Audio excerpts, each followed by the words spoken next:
الرحمن الرحيم. السلام عليكم ورحمة الله وبركاته. كسور دوادا شريتان يوريسي قاره ونولي لندنه محمد أحمد إسماعيل أما محمد عادره وكتر سنجب هدا وضني حورينتا وقادينيا أما أونلف محمد صورة كقاعدة ورباهين عالمية أي اللغوفة فيه ورباهين تبولشدة halkaas oo ay dad badan oo Soomaaliyeed wajigiisa ku arkeen isaga oo ku hubaysan qori geeslaaba maxamed intii uu halganka ku jiray waxa laga soo dhiibay dhul Soomaaliyeed waxaana loo soo gacan galiyay Ethiopia sheekada maxamed isaga ayaynu u daynaynaa inuu inoo faahfaahiyo maxamed ku soo dhawow jiritaan waan ku soo dhawahay Cabdi Maalig waad mahadsantiin maxamed waxa su'aasha ugu horeysa aan doonayno inaan ku weydiino bal nooga waran halganka goortii aad ku biirtay iyo sababihii kugu kalifay inaad halgan hubaysan qaadid wallahi niyo waa muddo dheer bay ahayd waxa weeyaan 2004 2005 kala wareegoodii ayaan ku biiray dagaalyaminta ururka waana kullay markaa sababta igu kaliftay waxay ahayd in dhibaatooyinkii deegaanka ka jiray anigoo yar aanu adkeysan waayo ama waxayaan dadkii saaxiibada ahaa ama dadkii meesha igula noolaa ujeedaan dhibaatada loo geysanaya ama ka jirtay deegaanka baa igu kaliftay inaan naftayda ujeedahan aan ku talagalay inaan ururka ku biiro imsi jir baad markaa ku biirtay markaas 16 jir baan ahaa aan ururka ku biiray ka bacdi hawdkan ku jiray muddo dheer adugu ka bacdi markii ay ahayd taariikhda 2010kii ya xaalad caafimaad baa waxaan u aaday Soomaaliya taanad u tagin xaaladda caafimaad waxa weeye halkaad ku sugnayd adigu marka aad ku biiraysay miiba joogtay magaalaad joogtay bal nooga waran sheekada biiritaankaaga waxaan joogay magaalaan joogay gobolka Dhagaxbuur siiba degmada Dhagaxbuur baa joogay markaas halkaasaan ururka kaga biiray markii aan ku biiray doorkaan sida ku galay waxa weeyaan bulshada iyo ciidanka oo nafta wax u dhaxeeya ma jirto dad isku mid ah isjecel oo meel ka soo wada jeeday ahaayeen guumaysigii ama waqtigii waxay nimankii waxaan day wadanka xoog ku haystay TPLF ujeedahan ay israaciyeen dib gaaro adiga ku soo gaadhay ma jirtaa ama qoyskiin si gaara marka intaanad ku biiray dadkii ehelka ahaa waayo hadda dadka aniga ehelka ayaa adeeraday iyo familkoodii dadkii noocaas ah oo dhan waxa dhacday inay waxaan ay ku baxeen waxaan gacanta Ethiopia bal waxa weey sawir naga sii dhibaatadii markaa jirtay dadka maxaa lagu sameyn jiray dadka markaa jirtay waxa lagu sameyn jiray waxa weeyaan ciidanka militariga markaa xoog ugu badan wadanka ka geysan jiray waxay fulin jireen hawlgalo tacadiye ah oo waxa weeyaan ka dhan ah oo ah waxa weeyaan dad shacab ah masaakiin oo waxba garabsan in la laayo in la xiro ka bacdi hanti lagu soo furto xabad la iskaga dhufto gabdha yaryar oo waxay waxba garabsan xabsiga loo taxaabo dhibaato fara badan baa ka jirtay markaas oo aan qof ilaadan uu adkeysan karin oo dameer leh marka dhibaatooyinkaas oo dhan baa markaa wadanka ka jiray ka bacdina way ka sii dareen baa ilaa iyo hadda waqtigii dambe way sii siyaadeen marka dhibaatadaas ay u kaliftay inaan ururka oo aan ku biiro waxaan ka midna aan ku noqday halkaad ka hawlgali jirtay waxaan ka hawlgali jiray deegaanka oo dhan gobolka Jigjiga waan ka hawlgalay Dhagaxbuur Nagob Wardheer Qabridahar waan ka wada hawlgalay ka waran duruuftaad ku nooleedeen maadaama aad cunaqabateyn badan idin saarnayd duruufta kulli way adkaysay laakiin waxaan isku qancinaynay waxa aan u raranahay ee naftan loo ballan qaadnay inay ka adagtay dhibaatada waqtiga aan haysata in rabnay inaan hamigeeda gaarno waxa jira sawir aan mar dhaw ta xusnay oo yaani ku jira warbaahinta bulshada sawirkaas bal laga waran yaani cidda ka qaatay iyo goorta iyo yaani taariikhdiisa waxa la qaaday 2006 bishii 6aad waxa iga qaaday wargeyskan New York Times wariye ka tirsan baa iga qaaday oo la dhaho wariye Jeffrey oo Mareykan ah 2006 markay ahayd bishii 6 taariikhda gudaha noogu yimid gudaha nala boqday muddo bil iyo waxa waa nala socday wargeyskaas aan naga qaaday markaas aan sawirka ku galay yaani sidoo idinku soo gaaray waxa wargeyskaasi si qaab dhumaal noogu yimid ka bacdi uu yimid oo waxaan qaab dhumaal ku soo galay gudaha ogaadeenaya muddo bil iyo waxa waa nala joogay حقود اللي تشوف بلي دارت ماشي توقتان بدي اللي تشوف ونلا وريق شري هاود كنا نقول شري وح كسر قمنا ونلا قبل مركا يعني سيدبه يعني قاب كيدو كسو قاري قاب كيبه هيد يعني aduu kullay ma garan karo sababta uu ku yimid gudaha laakiin dagaalyaminta ururka oo naf iyo waxay si kaashanayay iyo dad u jeedahan u dhaxeeyay baa soo galiyay gudaha nidaam buu adoo ku soo galay isaas buu nagula socday ma adkayn xaaladdu markaas miyaan adkayn yani socodka ma way adkaysa laakiin wallahi haddana wuu socday intaas waa nin u bareeray nin u bareer ku tala galay wax ma gartay arrinkaas yani wax maydii qabtay muxuu ahaa arrinkiina indhaha ma ku soo jeediyey kolley bulshada caalamka waxaa ugu fara badan ee ahayd ama beesha caalamku naga aaminsaneyd ama qaarkood ay dareensanay Ethiopia ay dadka ku xuquuqin jirtay inaan argixisanahay wax fara badan naga caawiyay kolley inaan sanayn urur argixisa ee urur gumnimo oo dagaalan aan nahay adigu ma dhaawacantay marna adigu waxa mar uu soo gaaray laakiin hadda waa alxamdulillah waan gartay waxaad nooga warantaa muxuu ahaa sheekadii socdaalkaaga aan ma dhowtaa aad waday ahayd Soomaaliya sidaan ku aaday teeda waxay ahayd 2010 markay taariikhdu xaalad caafimaad baan u aaday Soomaaliya Hargeysa muddo ku noolaa caafimaadkii waxa laga qaban waayay waxaan dhaafay Muqdisho wuxuu joogay Muqdisho waxaan u maranayaa muddo 8 bilood meelahaas aan joogay ka bacdi waan soo laabtay soo laabadkayga markaa waxa iga qabteen Garowe aniga oo soo noqday oo dib iyo Hargeysa soo socda iyo Hargeysa iga qabteen nimankii waxayaan Puntland waxayna ii gudbiyeen safaaradda meesha ay ku lahayn qusulka Ethiopia ay ku lahayd Garowe ii gudbiyeen muddo 3 habeen meesha ay igu hayeen markaas halkee lagu hay Garowe dhexdeeda maamulka Garowe markaa ciidanka ay qabtay waxay ahayd ciidan waxaan Puntland oo kuwan BS ay dhahan Mareykanka ku tababaray iyo kuwan kale caadiga oo iskaashanaya ay qabtay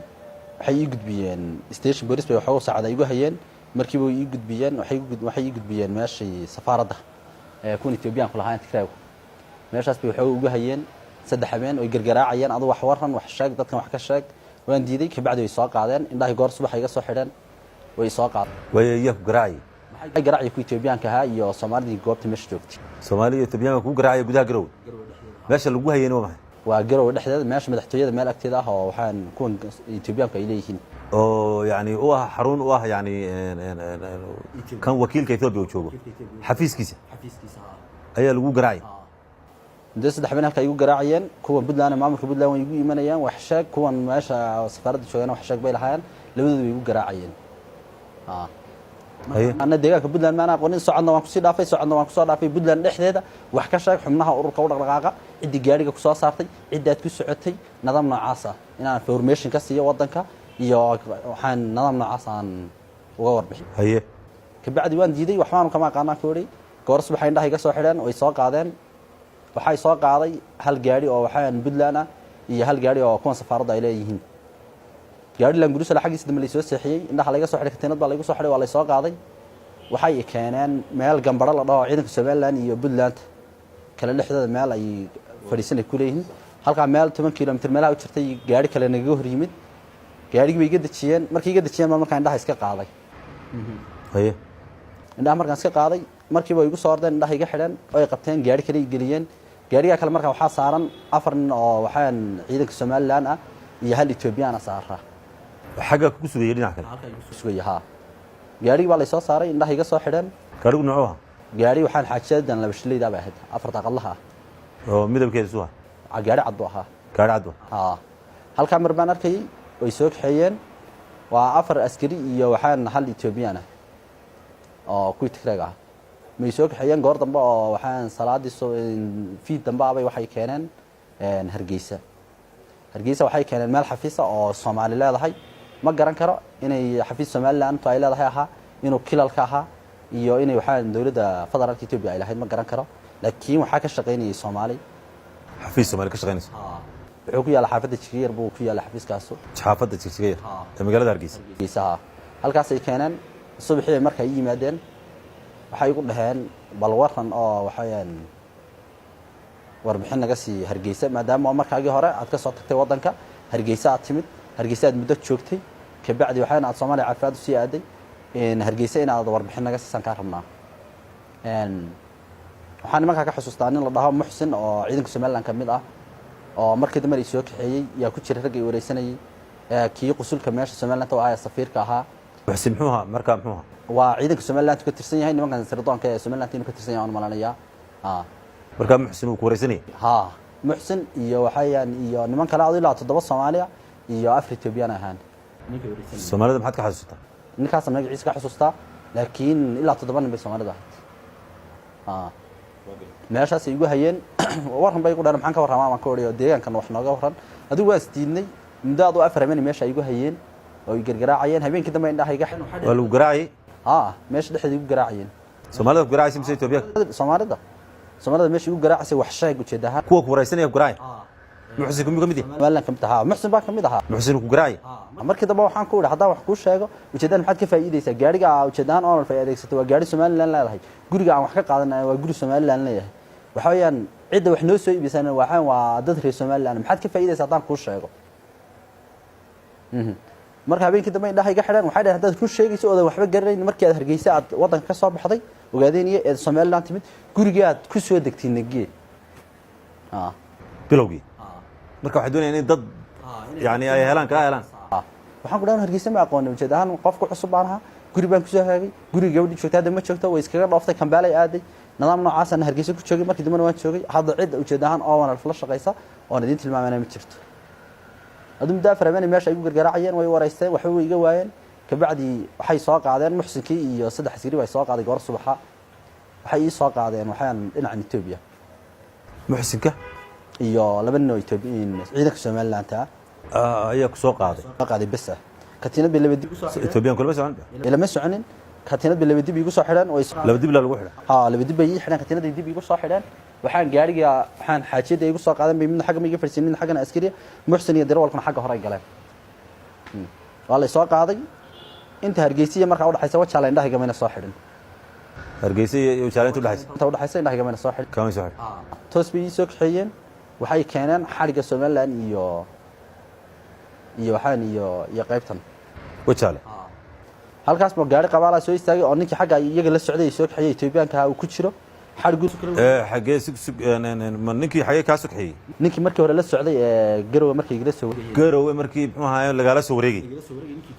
maxaa la socday ayaa xagga kale ku sugayay ya xagga igu sugayay oo ka soo horeeyay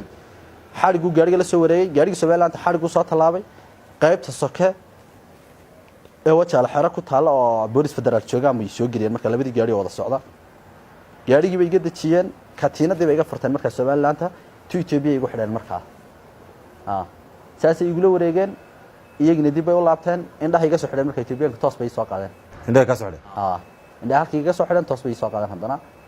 halkan bay keeneen marka jigjiga waxaan u malanayaa ma garan kara xero dhan ay kaga talay indhahan ka xidhnaa xeray muddo meelahaas waxa weeyaan adoo hal saac iyo bar meelahaas yaa xero ciidan bay soo dhaxgeliyeen xeradaas marka waxaan jiingad yar bay igu xidheen muddo hal saac iyo bar meelahaas baan joogay baan u malanayaa jigjiga halkaas igu hayeen marka meeshaas waxaan arkayay jiingada igu xidhan waxa ku xidhnayd waxa weeyaan oo ka shanqareysay ama aan meel yar oo dulaal marka qaar ka fiirinay gabadh yar oo weynayn oo loo haysto ururka niman Soomaaliya marka goobta joogay gabadha ku jir dilay oo lahaa uba yahay waxaan waran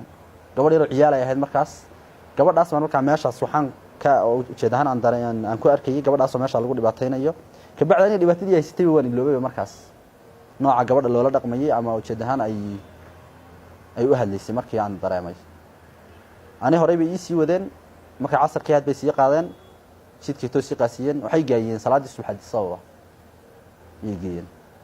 subax Hargeysa iga soo qaadeen habeenimidkeed waxay geeyeen Addis Ababa marka indhahan sidii ugu xidhnaa waxooga markay sii wadeen waxay geeyeen meel god oo dhulka hoostiisa ii geliyeen meesha bay waxay igu xareeyeen katiinadii ay igu xidhan albaabkii soo xidheen markaas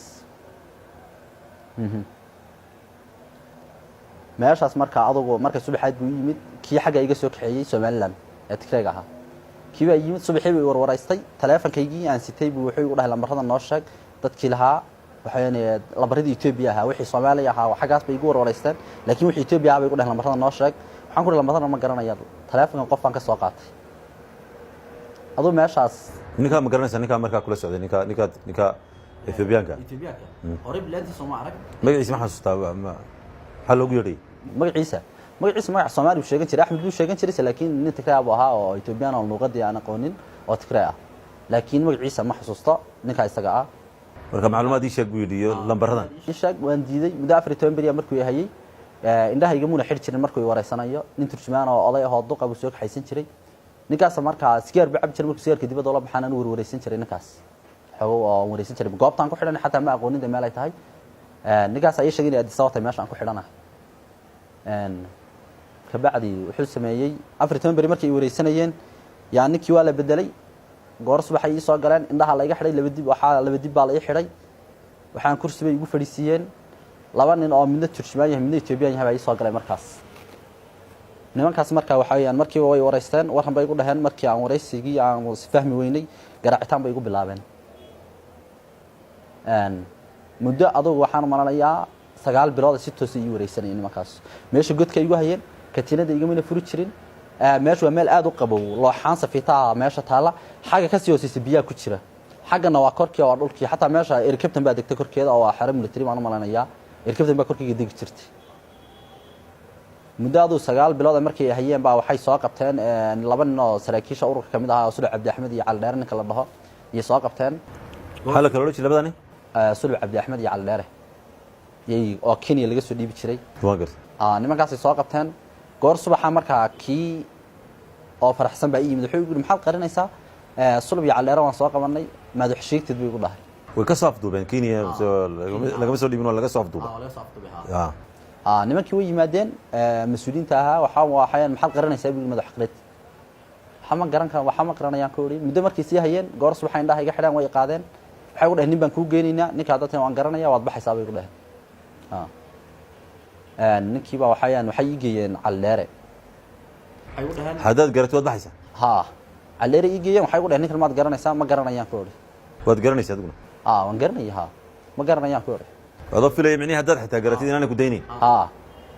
adigu meeshii bay waxa dhowr jeer bay igu celceliyeen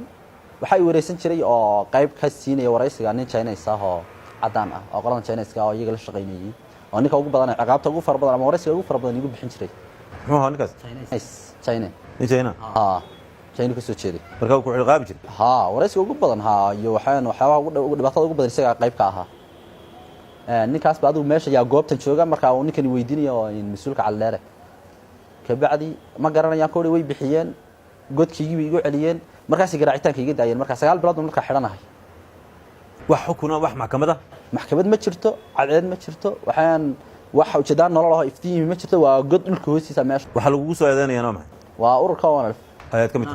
kamid ahaa kaliyeed dambigaaga inta waa inta spesa marka hadii aan waxba qiranaynin oo waxba sheegin oo dhahayn ujeedahan waxa sanaqana dadka sanaqana saasanahan waxaan sameyn jiray ujeedahan filin in laga duubo ama waxaan xog aad muhiim aad siiso laga waayo inaad meesha ku jirto waad ku ciqaabnaanaysaa intaad wixii sheegayso weeyaan markaas oo iga sii baxay halkaan baad ku jiraysaa naftaada halkaas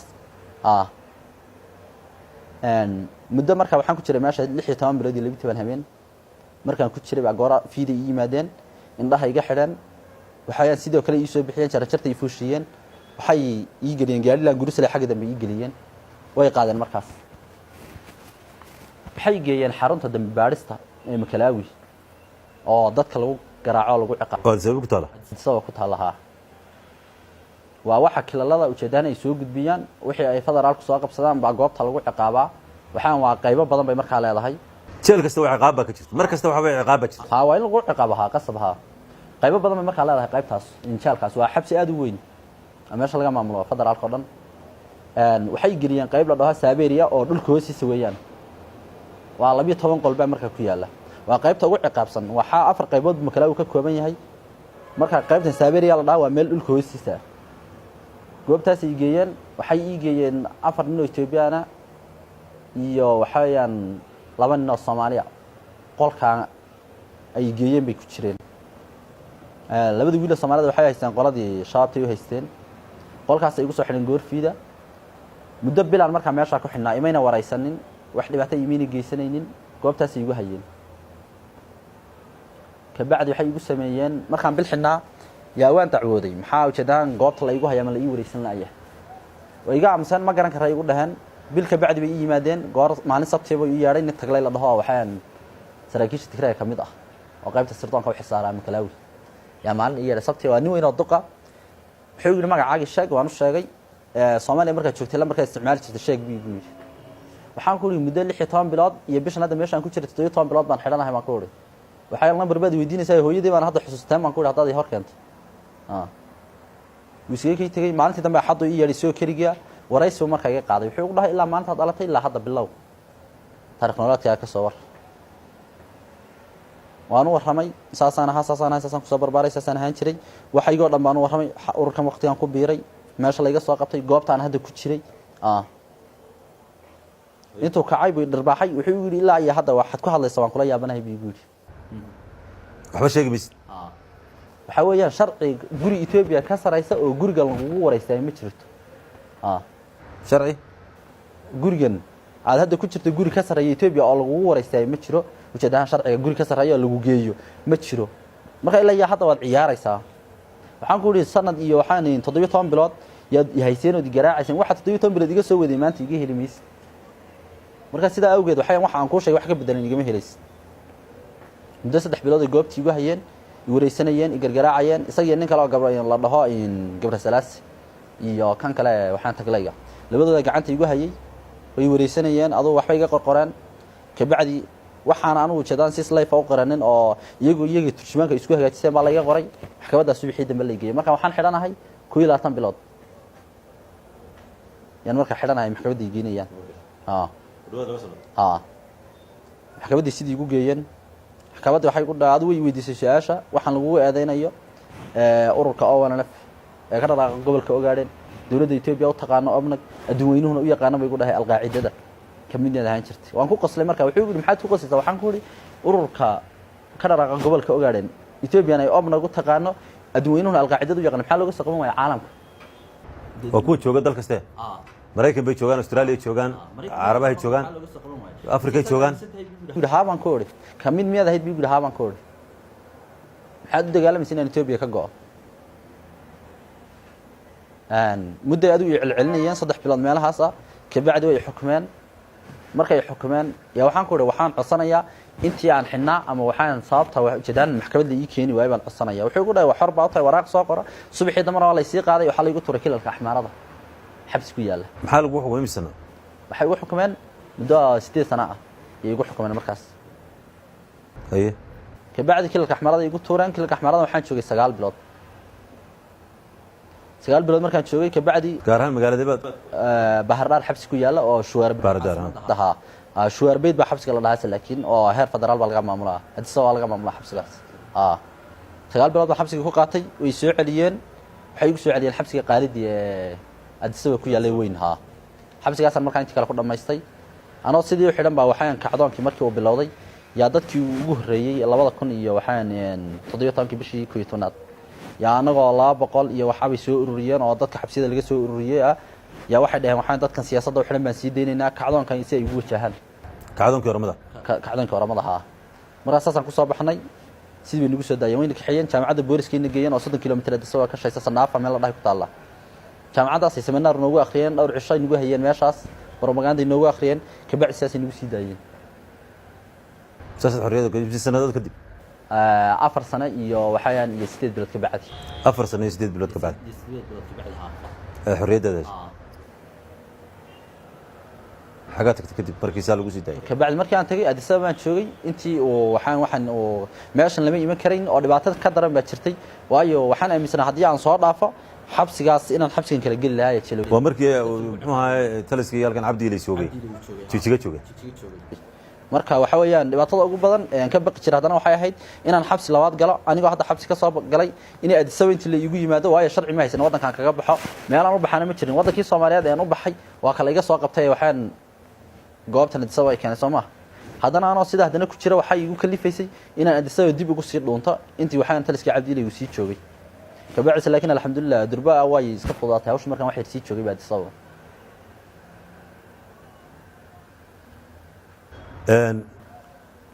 iminka waxa weeye sanadaad u soo martay muxuu ahaa halgankii aad muxuu ahaa u dagaalamaysay dhibaataad yani muxuu ahaa aad u soo martay adiga iyo qeyrka bal soo mariyay saad u aragtay halganka iminka wallahi alxamdulillah wixii aan rabnay horta kulay mooli maanaan helin oo jeedahan in Ethiopia ka madax banaanaado gobolkani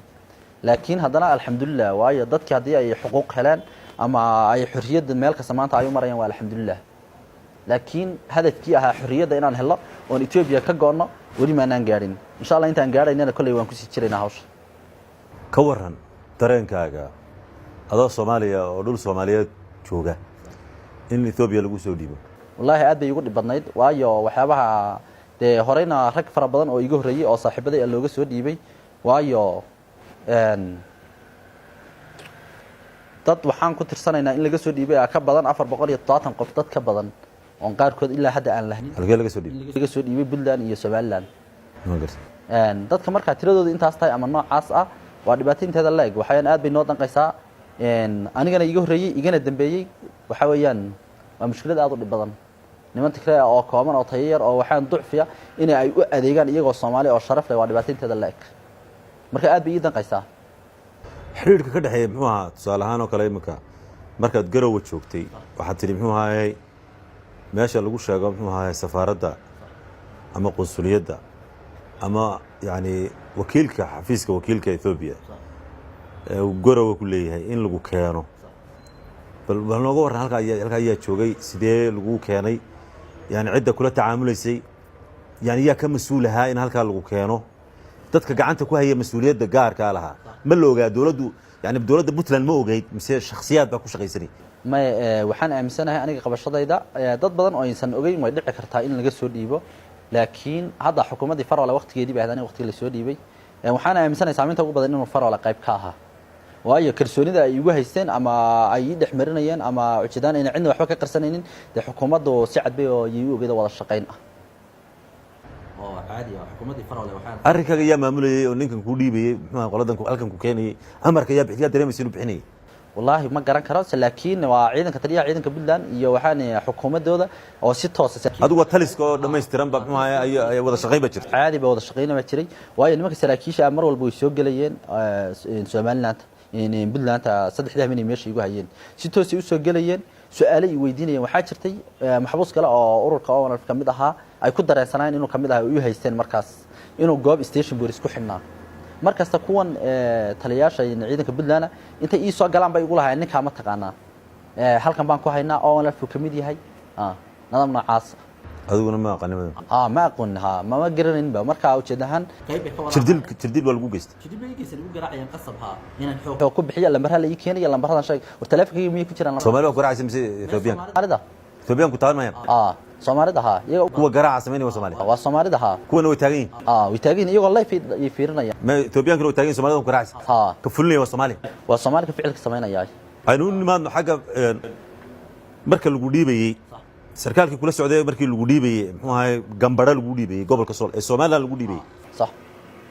xagga ya iska weydaarsaday waxa iska weydaarsaday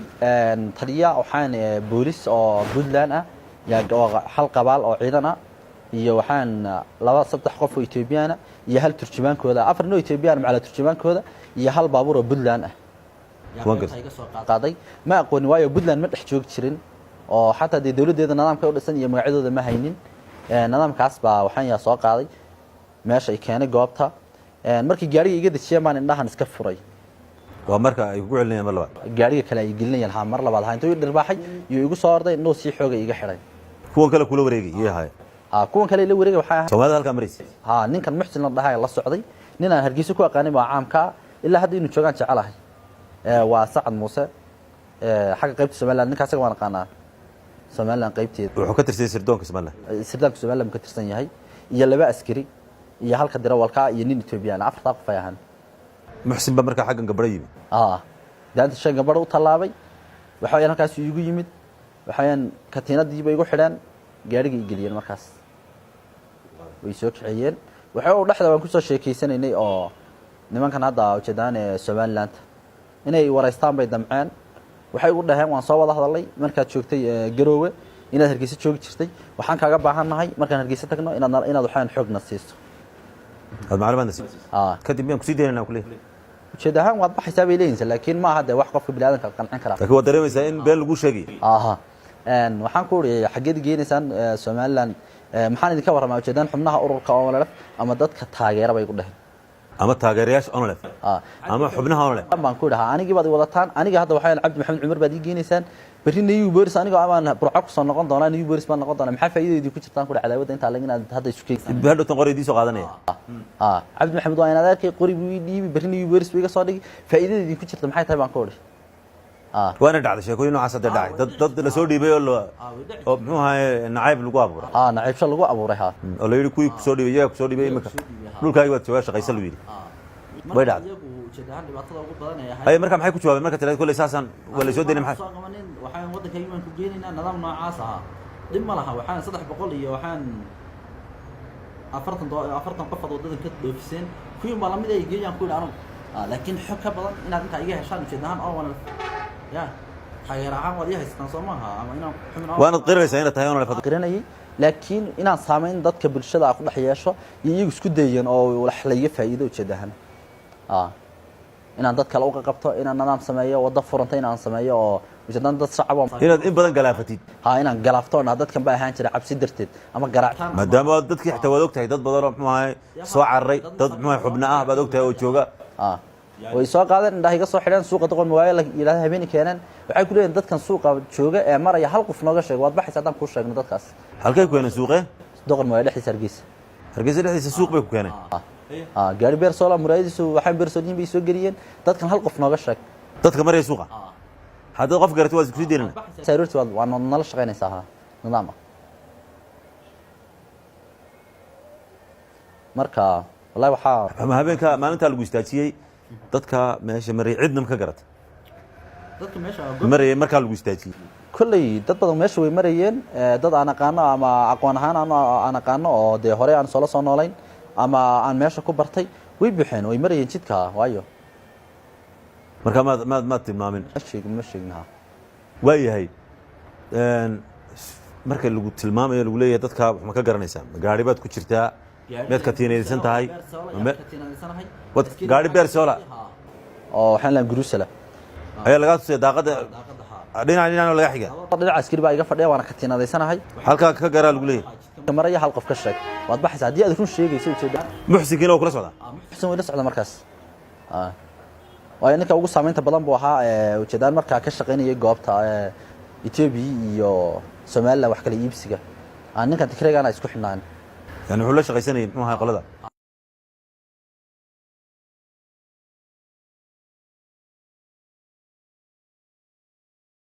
ka waran badi marka waxa weeye aan laftiisa loo ereenayay Hargeysa lagu soo dhaweeyay صح goob kasta meel kasta muxuu laga ereenayay lagu soo dhaweeyay ka waran saxaaba dalay marka alxamdulillah waxa la dhigi karaa waxayaan dadka wax yar baa xumaas laakiin dhibaatada ugu badan waqtiga xumaa waqtigaas kala waxa soo dhan يعني maxaad malanaysaa maxay isbedelay yani مثلا meelihii laga soo dhiibayay miyaga wanaagsanaaday oo dadkii daayay waxa bedelay waa kuwan imanka soo dhaweynayay oo la fahmay waxaan dareemaynaa inuu waqtigu xumaa laakiin uusan dadka miisaaniyadiisa ayna xumaan markii bulshada dadka Soomaaliyeed la fiirinayo ma dad Soomaaliyeed ismaad arag waxaan ka hadlaynaa maamul baan ka hadlaynaa dadka shacabka Soomaaliyeed raalli kama yahayn in muxuu qof Soomaaliyeed la dhiibo dadka shacabka caadiga Hargeysa Burco Garowe shacab Soomaaliyeed Muqdisho gaalkacyo qof Soomaaliya oo Soomaali jecel in la dhiibo shacabku waxa weeye ariga weydiidayn laakiin waxaan ku leeyahay maamuladii maxaa bedelay maalin dhawato Cabdikariim Sheekh Muuse Hargeysa lagu soo dhaweeyay maamulkii dhiibayay ama Puntland ha joogo ama Hargeysa ha joogo maxaa bedelay ma iyaga wanaagsanaaday oo muxuu ahaay wanaagsanaaday mise sabab kala jirto oo isbedeshay waxaan aaminsanahay dhibaatada ugu badan ee haysatay waxay ahayd siyaasadda maadaama isbedeshay siyaasadda Itoobiya ee waqtiga goobta ka shaqeynaysay Ethiopia isbedeshay marka iyagu ismay bedelin banaamij marka Ethiopia ayay isla bedeleen